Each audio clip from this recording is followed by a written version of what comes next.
Part of assignment 3 is using clay stamps on at least 4 pieces. Okay, you're supposed to be making a stamp and thinking about texture. If you're going to do something with letters, there's an example right here, a little small stamp that's an S. It has to be backwards. You see how the S doesn't look like an S. It would be the mirror reflection. So you have to think like a printmaker and do it in the reverse if you want anything to read correctly.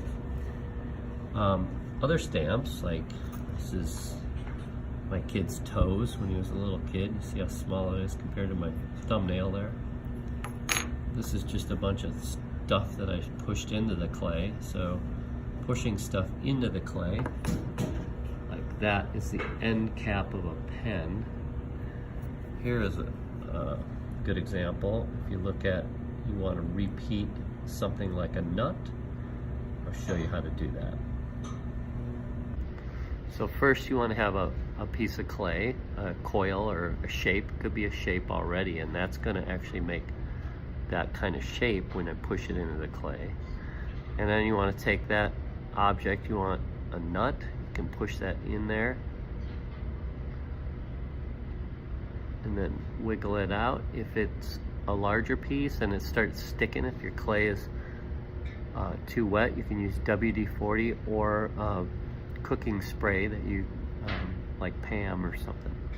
So now that I can make a whole bunch of it will look like this on the outside of my piece. If I wanted to do something mechanical, I could think about how a mold might be something I can use to repeat all these screws or nuts on the outside of a piece. This was one that was just a toy lobster claw, so you can see how that's a lobster claw, sort of.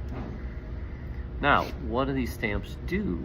If I have a piece of clay, i.e. the surface of my pot, or a sculpture that I want to repeat some image on, pretend like this is the outside of my cup or something, and I want to emboss it with something like this.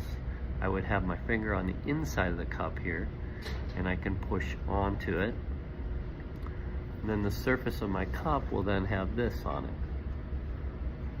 So you got to do a few to see how they work and try it out.